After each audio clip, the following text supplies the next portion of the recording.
Welcome to Talk Wrestling here on Shaw TV, a new segment via Primo's Wrestling. Today we have a 13-year pro, former CWE heavyweight champion, world-traveled wrestler. Today we have hotshot Danny Duggan. Thanks for joining us today, Danny. Actually, it is the man with arms of steel and ass with sex appeal. I'm jacked. I'm fanny packed. I'm hotshot Danny Duggan. Do you have those T-shirts for sale? I do have those T-shirts for sale. They're at every merch table.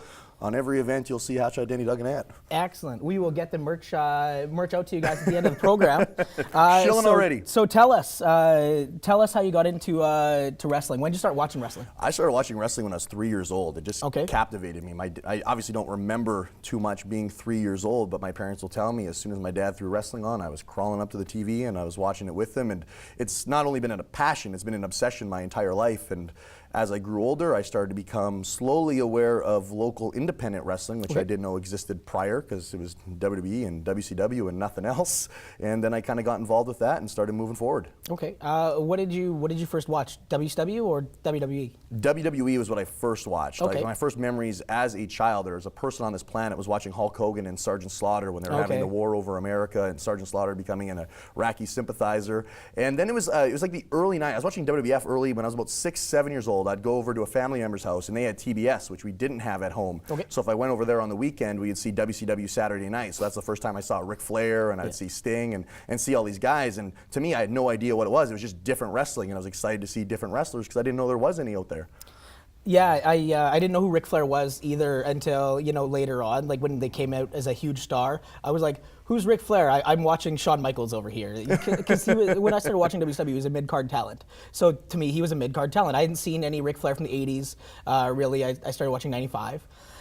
So who did you aspire to take after, being you've got the Ric Flair over here and the Hulk Hogan over there? Who did you aspire towards? When I was a kid, I loved WWF wrestling because it was the big, colorful characters. It was the larger-than-life wrestlers. But as I matured as a wrestling fan and became a little bit older to it, I loved WCW. Like if I have the opportunity to watch something now, when I pop in my VHS collection, which I've got a huge collection of, I think I'm the only one on the planet with still, I'll pop in some WCW, pop in the NWA, because I love that good, traditional 80s-style professional wrestling, and nobody did it better than them. I agree. It's better wrestling to watch, as far as maybe not name quality, but as far as in-ring wrestling, it's a lot better. So you go back to when you started finding independent wrestling around Winnipeg. Where did you start to train? How did you find out about it? The first time I saw local wrestling is I grew up in the North End, and just down the street, about 2 blocks from my house, was the Sinclair Park Community Center. Okay. And I'd always go down to the 7-Eleven just down the street to get my Pro Wrestling Illustrated magazine to keep up on the world of professional wrestling. And I just so happened to see CWF Pro Wrestling on this date, and I was wrestling at the community center. It blew my mind. I didn't know there was independent wrestling. So I looked into it and found out there was a show 2 blocks down from my house, and I went to the show, and to me I thought it was like a big show coming through town because I didn't know there was independent wrestling or small level wrestling. So I went to the show by myself as a kid, and I was captivated by it. And every week moving forward, I'd watch for the sign, and when's wrestling coming back? And it never did. I think it was the last show they ever ran at that venue. Okay. And it'd be a couple years later, 1999, I was watching WCW, oddly enough. It was a Saturday night rerun on CKY TV, and a local wrestling ad popped up for River City Wrestling. If you want to train to be a professional wrestler, call this number. So I'm 12 years old. I write this number down, and I wait till that night. My parents are in bed. It's around midnight, and I call up this number, and sure enough, the promoter answered the phone at 12 o'clock. And I asked to train to be a professional wrestler, and I think he gauged that I was probably a little bit too young to do so. So he said, well, you're probably a little too young to start training to wrestle, but if you'd like to come down and help out, we'll get you involved with the show. So I just kind of lucked out. It was the right, I kind of called and he answered, and I started helping out, ringing the bell and carrying ring jackets to the back and programs and just all the little odds and ends that you need done at a show. And, and from there, I was hooked. I was involved with local wrestling from there forward, and as I got older, I started to referee, started to train, started to wrestle, and here I am today sitting next to you. You started training at, 14, 15 years old? Yeah, I was 14 years old when I first started training. I started training with a group called River City Wrestling. That's the person I called that day. And it wasn't really formal training. I was just kind of training with wrestlers before the show.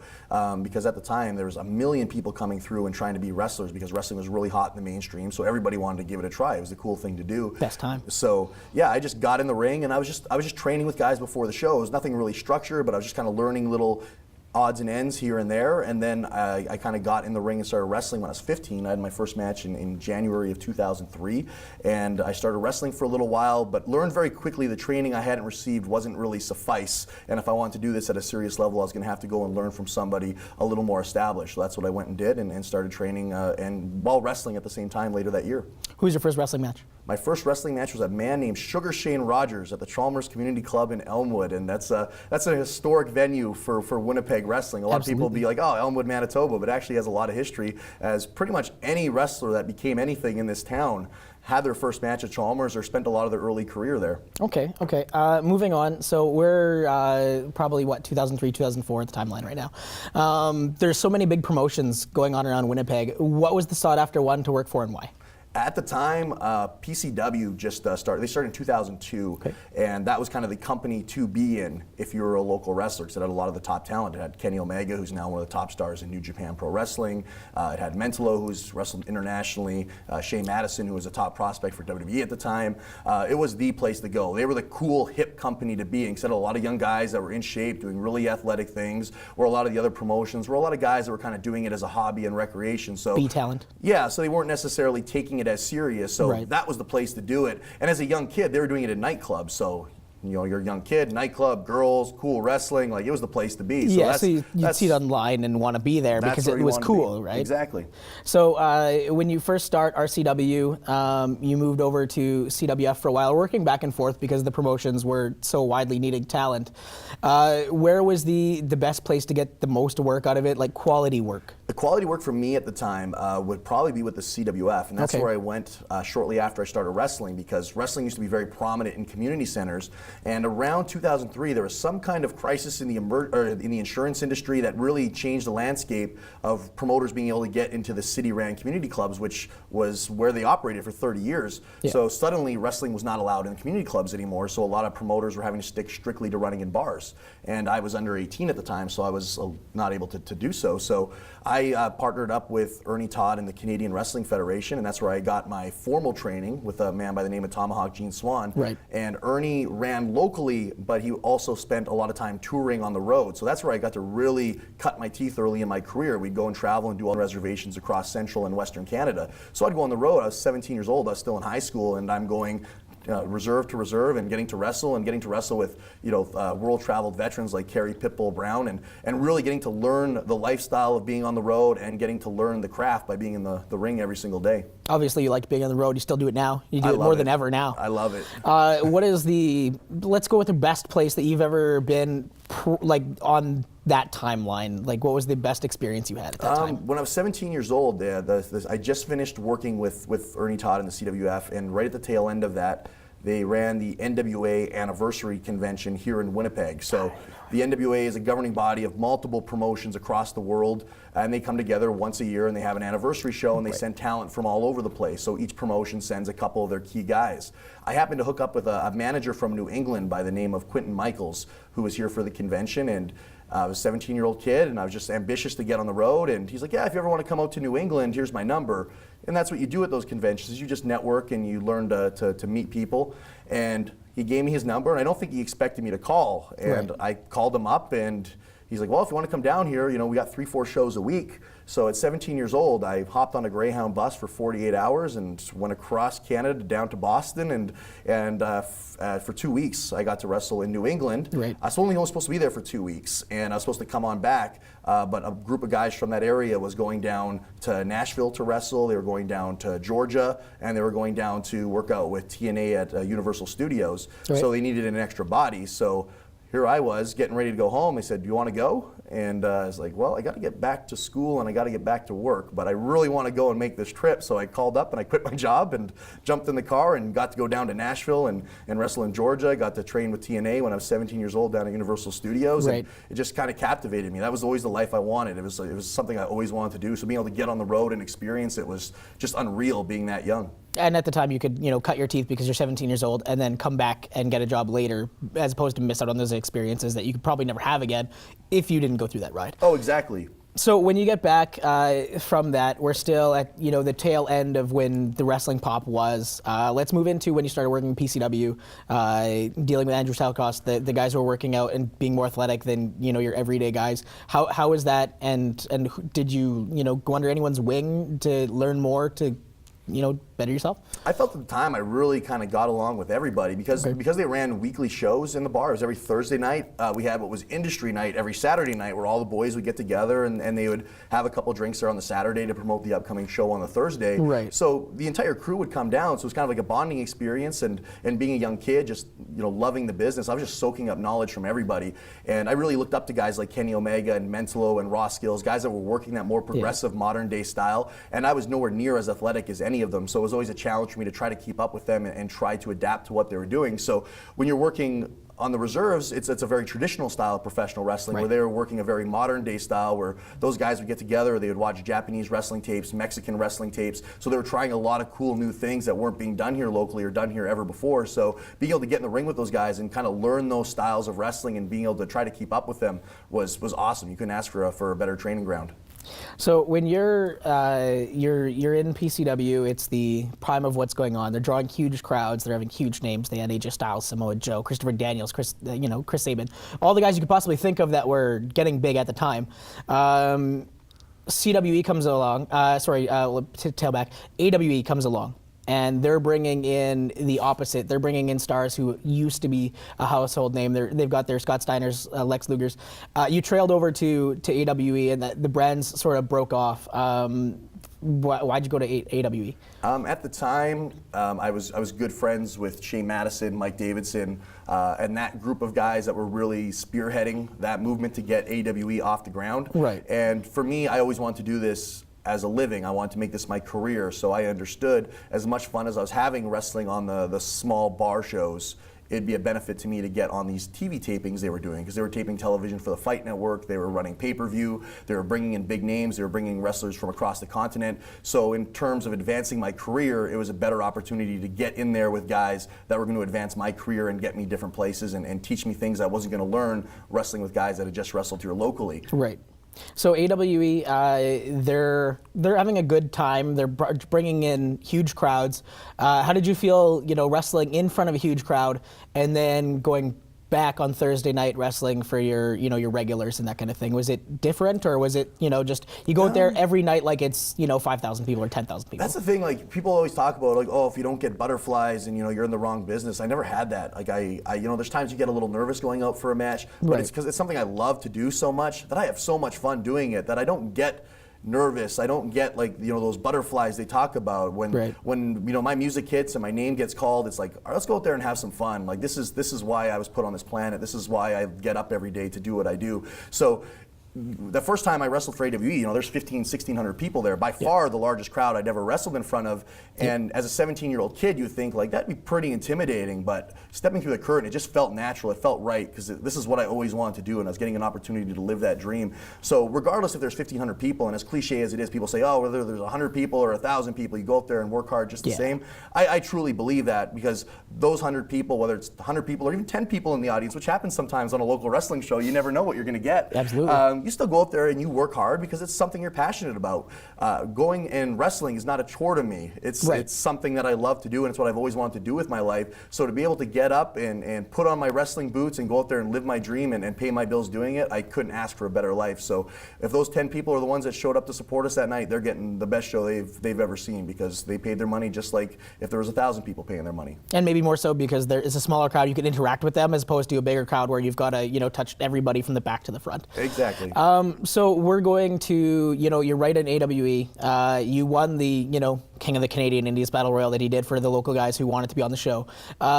Did you get any animosity from the guys in the back that you were put over being like one of the newest guys put over in that match at all? Did anybody, Not to my knowledge, no? Because I always worked really hard to better my craft. I was not somebody just sitting around getting opportunities because of who I was friends with. Yeah. Like when we did that AWE tour, or that AWE show that first time, I just returned from my second trip of going down to New England, Nashville, Florida, and Georgia, and doing those trips. So I was very active in getting myself out there and trying to better myself. As soon as the ring was set up, I was the first guy in there wanting to work on things and try new things, and and I was very passionate about the business. I think if anything, I had a little resentment from people that go like, why is this guy getting these opportunities to go out there and travel and do these places? They kind of didn't understand that, but that's because I was always kind of a go-getter. I wasn't going to sit and wait for opportunity to come to me. Right. There's a lot of guys, like even now, that I would say are probably more talented than I am, that don't get the same opportunities because they sit and they wait.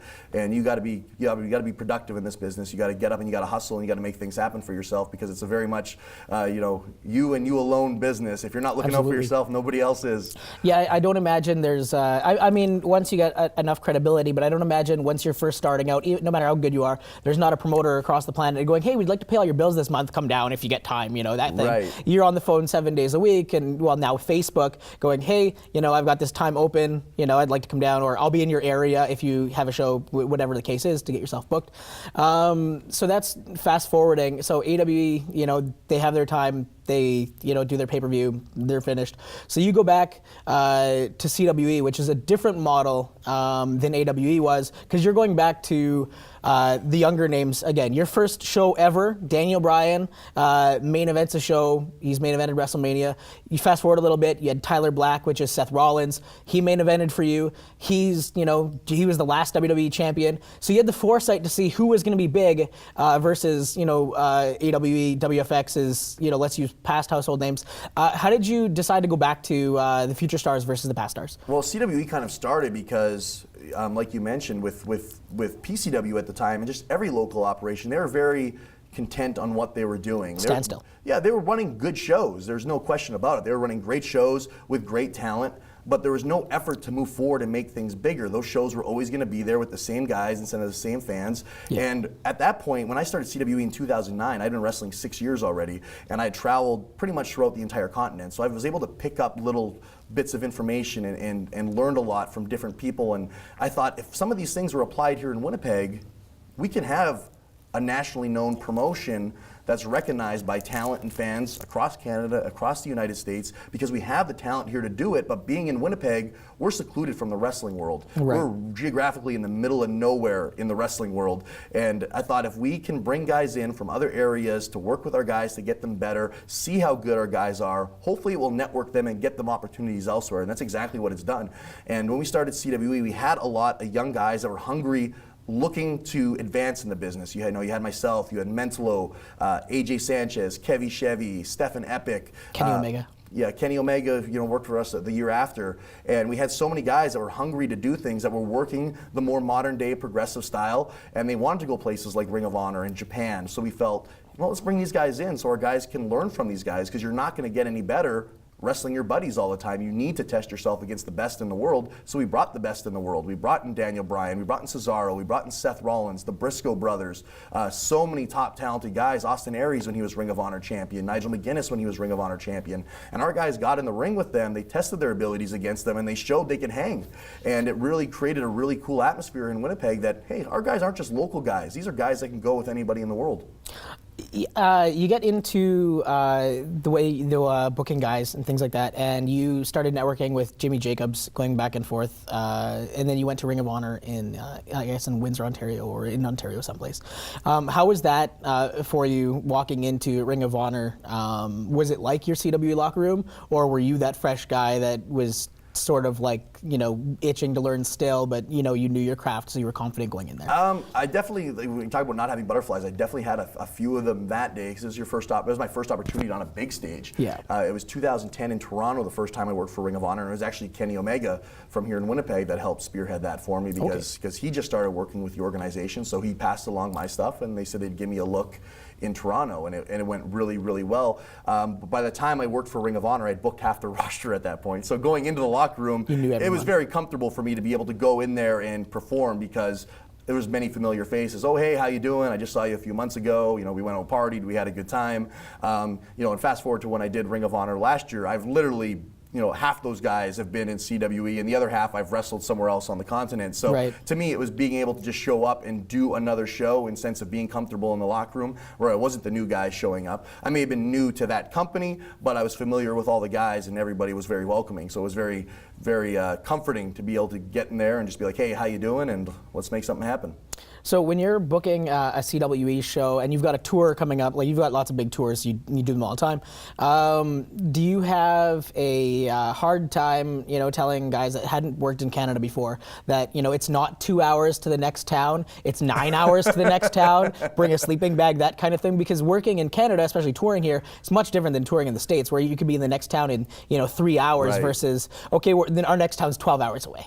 Is that a big problem for a lot of guys when you bring them in? There's been a few guys that I've contacted about coming up, and then they'll ask what the travel schedule's like, and they're like, my body can't handle that. Yeah. And when I was younger, I used to think, like, come on, man, you're just being a big baby. But now that I've been wrestling 13 years, I understand that, and I don't want to be in the car for too long each and every day, because that's where the most taxing part of it is now, is the travel after you've been beating your body up for so long. Yeah. But for the most part, guys are good. Like, we've had guys that have been on TV for 10, 15 years come up and be on tour with us, and they'll do the 10-hour drive up to Gillam, Manitoba, and then down 7 hours to the Paw, and do these long loops with us. So there's plenty of guys that have done it, but a lot of the guys that we do book spent a lot of time on the independents, so they kind of understand the hustle and the grind. It's when you book those guys that went straight to TV. They got signed right into developmental when they started, and they went right to TV, and they never had to drive more than 3 hours. Those guys, it's a little bit of an adjustment too, but for the most part, the guys get it. They so understand. Everyone's pretty generally easy to work with. Yeah, I would say so. Okay, so we're in the middle of CWE here. Everything's going well. Are you itching to do something else, or at this time are you still happy running the shows, or do you want to progress to bigger things? Because you're all about progression. In your first 6-7 years, you progressed, own your own promotion, have your own ring, that kind of thing. Are you itching to progress more? Because I've noticed from your shows that you're using a lot less of the homegrown talent, and you're using guys like Chase Owens and things like that you're bringing in, as opposed to the guys that are here. I mean, the matches are much better than they used to be. The quality is a lot better, but I can't imagine the costs are higher to bring those guys in and house them every night, as opposed to the guys that can just go home to their own beds every night. Of course. With CWE, I've always strived to make it the best. When we started it, like I said, I wanted it to be a company that was recognized across the country, because every country has a company that's prominent. Japan has major companies, Mexico has major companies, the US has major companies, but Canada just gets the US companies being featured here prominently, and then we have our small regional companies. I always figured that there was room for a company to be recognized across the entire country that was Canadian based, kind of like the CFL to the NFL. And that's kind of what we've done. And now that we run these touring schedules, we're the only company in North America outside of WWE that runs 6, 7, 8 shows in a row. I don't even think they do that anymore. They take a day off in between the travel. So because we're doing that, the guys that are really hungry to get on the road and do this for a living are constantly in contact with me. I've got a list a mile long of guys that want to come into CWE, because it's the only place you can wrestle 7, 8 nights in a row if you're not on television. So we get these guys like Chase Owens, Jason Kincaid, all these guys that take this business very seriously, and they do it for a living, that want to get on these shows. And as a result, we get our pick of the litter. We can pick anybody we want that wants to come on up here, because they don't get that opportunity anywhere else. And because of it, these shows have created such an atmosphere. Like, if you come to our Winnipeg shows or one of our tour shows, those shows are comparable with a Ring of Honor show. They're comparable with a TNA show. They're comparable to a WWE show, because everybody from top to bottom on the show could be on WWE television tomorrow. They're all top quality guys that have a passion for this. So it's really created a cool environment. And in terms of growing, this tour we're doing in February, the 7th anniversary tour, this is the first time we've actually toured multiple provinces at the same time. We've always done a Manitoba tour, a Saskatchewan tour, an Ontario tour, an Alberta tour. This time we're doing it all at once. So we're actually going from Manitoba, we're looping around out west, coming back through Manitoba to Ontario, and we're doing 8 shows in 9 days across 4 provinces, which is unheard of. It's never been done here in central Canada. So we're making waves. That's got to be a lot of traveling, especially trying to do that all in 9 days. You've got Cole Cabana on those shows. He's been on this show, 100 times. Are you excited to work with him for 9 straight days? I mean, we've worked with him for 2 or 3 days, but never 9. Yeah. Like, it sounds exciting. Who else is going to be on those shows? We've got Cole Cabana headlining. For a part of the tour, we have Ring of Honor TV star Silas Young, who's going to be there with us. We've got the Bullet Club's Chase Owens from New Japan Pro Wrestling. We've got Jason the Gift Kincaid, who just debuted with Ring of Honor in their Top Prospects tournament. Going to have yours truly, Hotshot Danny Duggan. And we've got a lot of top Canadian talent that's on these shows as well. So it's stacked from top to bottom. It's cliche to say, but every match on the show could be the main event, and that's like the cool atmosphere that CWE right now is. We have 5, 6 matches on each show on the road, and every single one of them could be the main event, and they try to be that main event match on every show. So it creates this cool atmosphere in the locker room where everybody is working together as a team to build the brand, but they all want to be the best. So they're going out there and they're killing it every night. There's no nights off. When and where is your Winnipeg show at? The Winnipeg show goes down February 26th. It's at the Holy Cross Gymnasium Hall in St. Boniface. We've got a VIP meet and greet that starts at 6 p.m. where you can come and meet Cole Cabana and all the stars of CWE, and then bell time is 7 o'clock. And of course, you're gonna have those T-shirts for sale. I'll have these T-shirts there. I'll have DVDs. I'll have wrestling figures, wrestling masks, everything you can want. Zubaz wrestling pants, anything you're looking for, I'll be there to sell it to you. Speaking of your Zubaz sponsor, how's that going? I heard that you had to do a renegotiation or something with them. Yeah, I've been very lucky. Like, I started wearing these just kind of as a throwback to professional wrestlers of yesteryear. Right. I love my 80s and 90s wrestling, but they caught on so well that I actually became an independent salesperson for Zubaz. And as a result, I've probably sold well over 1,000, maybe 2,000 pairs of pants in the last 3 years. And the Canadian office actually happens to be based out of Winnipeg. That's how it all kind of came together. Is the main office is based out of Chicago, but they have a Canadian affiliate here right in Winnipeg. So I got hooked up with them. And due to that lovely Canadian dollar right now, it's getting much, much harder to be shipping merchandise over to Canada and make it affordable for people. So unfortunately, the Canadian office and the U.S. office are doing some negotiating right now to make it worthwhile for everybody to keep on board. But I'm keeping my fingers crossed it works, because people love these things and it's fun to look ridiculous in public. Excellent, excellent. Where can the people find out about your upcoming shows and your tickets and things like that? CWEcanada.ca is the website, and then all our social media is CWE Canada, our Twitter, our Facebook, our Instagram. You can hit us up on there. And then for me personally, Facebook.com/Hotshot Danny Duggan, which applies for my Instagram as well, and Hotshot Danny D on Twitter. Excellent. We're going to go to a commercial break, and we'll be back in about 3 minutes.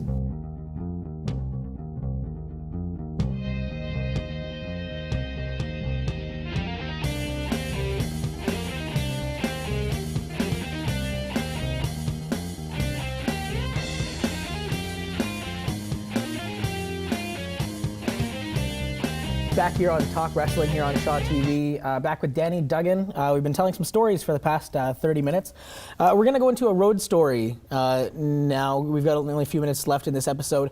Tell us your favorite road story. Favorite road story? Well, with this being a public access station, I probably can't get into some of my favorite stories, as things can get a little wild and crazy on the road. You know, once upon a time, I don't drink anymore, but I used to be quite the party guy when I was younger. So being a part of the wrestling business, it's kind of like being a rock star on the road. You get to have some fun, you get to party in different towns. So I've had some fun experiences, like waking up weird places, like hair salons in the morning and not knowing where I was, and all kinds of fun shenanigans that go along with that. But if we're talking about the road essentials and actually being on the road, I'm going to tell the story because my roommate and fellow wrestler Travis Cole is sitting behind the camera watching this, and being on the road's not always the glitz and glamour you would think it is. It could be a rough road sometimes, just in terms of the travel. And my good friend Travis is a notoriously scary driver. People are frightened when he gets behind the wheel. Like, if you trade off with Travis and you go sleep in the back seat, you're not sleeping. You're like literally on edge, like praying to your God, whoever that may be, that you're going to arrive alive. So we've had some fun experiences with Travis, like going to make left turns into one-way streets and almost getting his head-on collisions. But one of my favorite that I've been telling recently is he's now got a reputation, and some people refer to him as the piss man, because he's made a habit of peeing himself well on the road. Okay. The last couple trips down to Minnesota, we're running a little bit late, probably because I'm slow and old. But we're traveling down to Minnesota, and I think we got maybe caught up at the border, or traffic was a little delayed, so we didn't have time to take a bathroom break. So we had to just keep on driving, and when you're on the road for 7-8 hours, you're gonna have to pee eventually. But we didn't have time to do that, and Travis really needed to pee, so he went into the back seat and tried to pee into a bottle, to which he had no luck, and as a result ended up urinating all over himself and my car. And that was something he then repeated the following week. So it's either something he's got to get under control and learn how to handle his equipment, or he's just going to continue to make my car and him smell like urine. Oh, that's perfect. Yeah. Well, that wraps it up for Talk Wrestling. You're welcome, Travis. That wraps it up for Talk Wrestling here today with Hotshot Danny Duggan. And we'll be back next week with 30 more minutes with the Hotshot. Debating whether or not we should do a cleaner